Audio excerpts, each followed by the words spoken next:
IGP Dampare na yesi ayede yapam no. Yapam no. Sir Mike. IGP Dampare. Me eno no. De ekọ ne de ahwe obekọ. Eno nyimre na meti se em se oye se one mpanifo be kasa. Ama muntaka kura de ma delegation kura no. Ekosi ne sosaja. Nka yen ka bi ma no wa ne sa. But mza adena nya anyi. But me say a basse official say apamo na will be disappointed. 94.1. Who say ade ba ko MPP for na omunimu gidie pa ya IGP at the tail end of administration no. Na we believe say onye niema yi sa emfa moa wo mo. Eti abaya so NDC ba. Oya NDC ni yempamo no.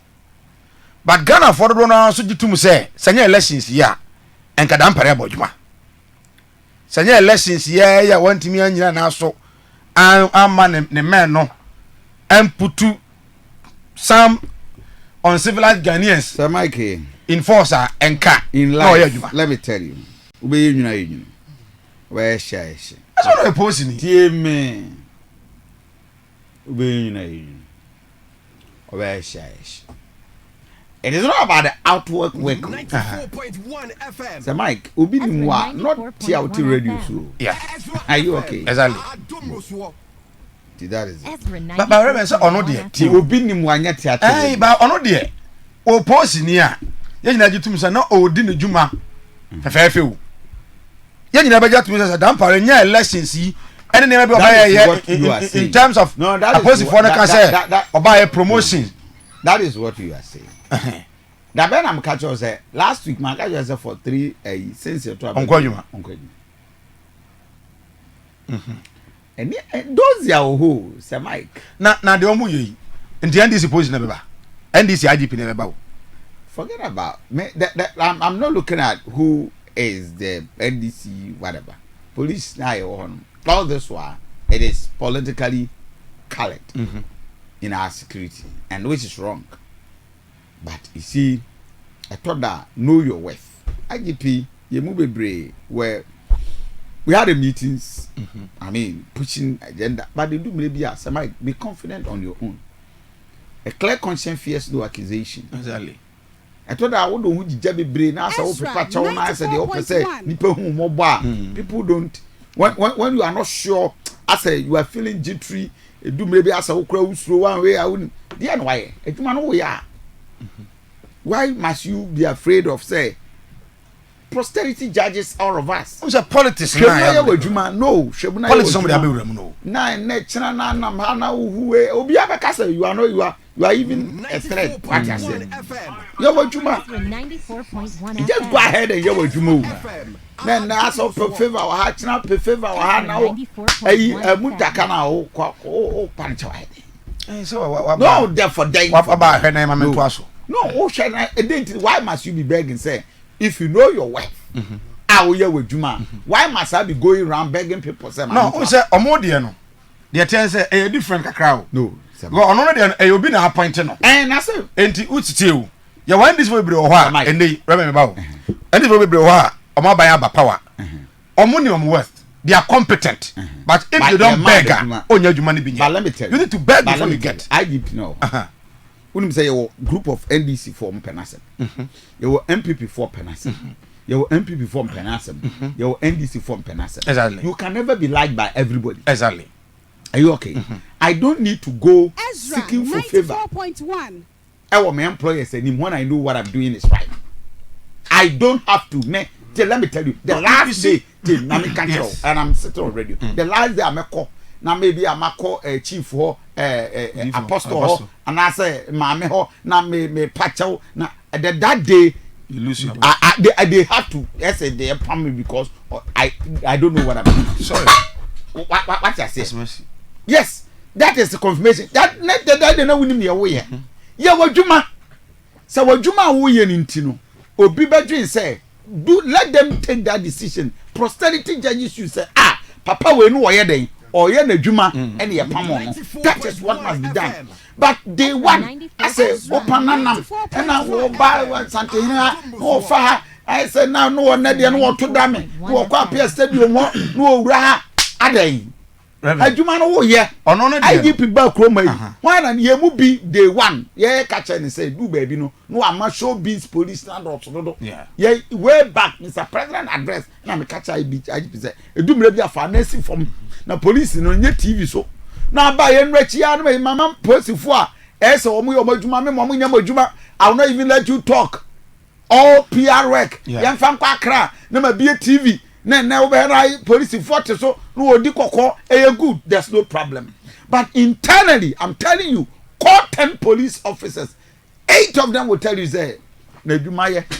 as at now wo mo wie ACP wo ma co training kwa ba ni ade all of them have not been posted etitifie are all of them usro hwan you have the and yeah now the yampam what I say now no dey akofo ado okoi why an appointment Mahama buy or pa apam wo mo obi adum say why an appointment e wom say it may be wrong but do you I'm also taking orders from somewhere. We take orders. Internal police transfer. Now no that other than the pamo original police commander. Edna Concline.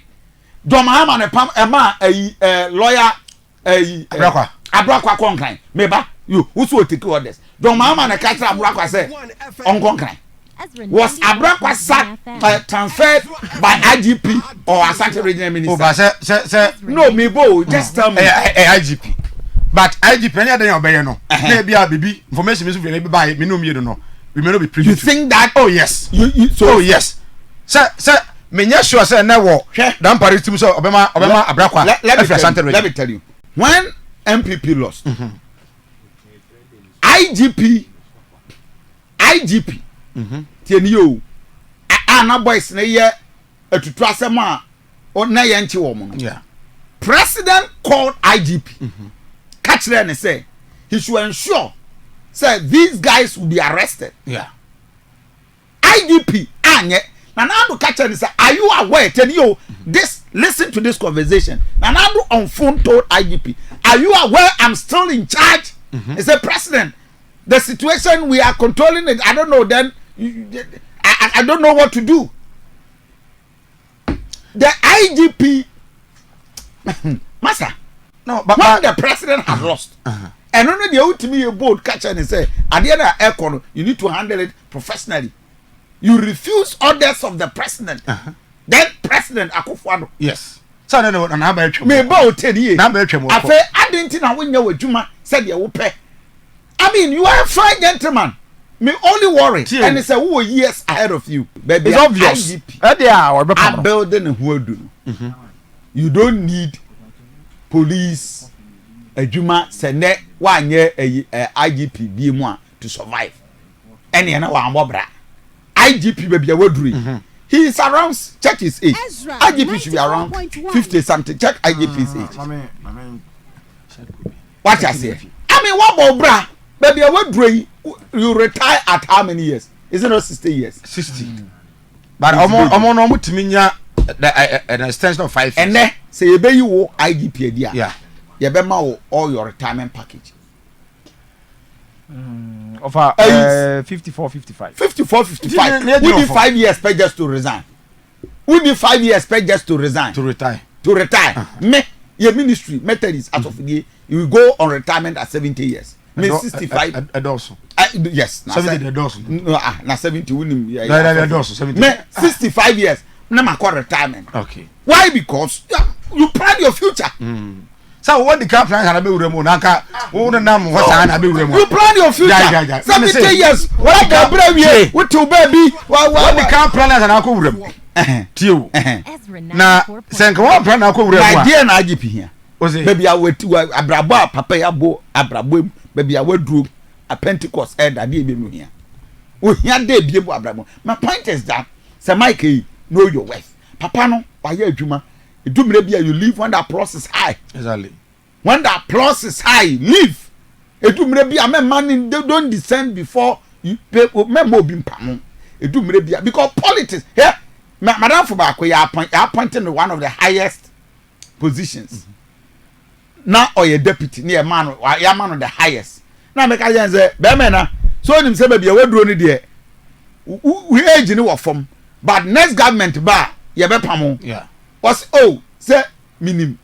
Ntia me nim sa ni timi so me siesie me ho say den a meko edumre bi na ukowura political appointment bi ehunu ni say eye denara edumre bi a ye we den ubeko emre ye ni nka so IGP ba ye hwan na na nka ne Ghana everybody is almost calling your head say na times so no ya na man for everybody Sir Mike go in the police service man ba ko ene ma bebre nko ye o ka say ye mu bi so mo to abade a ye mu bi nka very protocolase ba ahunhuna police are not talking but massa enia ma ye hunhuna wo mo ye do hwe ewiase ane ne miam yakora won nkai IGP has a very good charisma media no kwa na pena se mebiri ne no mo nyina akora satan no and now do na ejidi se niam bebiri wo ho a he could have done it better.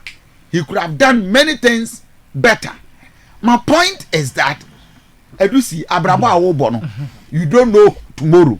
So exactly. Just office. Just prepare and know how things will go. Abrabo na awobo no. IGP should know. So at the moment you are appointed IGP, ababi aba obeju. Yes, of course. IGP, EC boss, and sa nema. Because boka ko wie ACP training ni ade wo mu titifie. Wow. Yam posti wo mu. All because ho apaso, o person twen na hu ba bia wo ko wie. Ansana se wo be posti wa posti wo. Eyi be kwai COP be kwai commander die here. Be kwai COP George Akofo ayi hwanhwani the okọ contest ya o okọ contest hwensem we buy emu o ka say ade no ono wo kan no TV ni so report ne ba ni nyina na e ba bonten ka o ka say na edafom Alex Mensa eni ma bebre wo ho a Dampare is a fine gentleman you can't take that out from him or that charisma but you see life no edu mire bia wu nya na saada na menim die ntia ye to abawi ye no ka say MTTD phone 94.1 FM omo krom too much ska omo je drivers no nye easy sa bo bia be wu up Dampare be mu to no mo yes 94.1 FM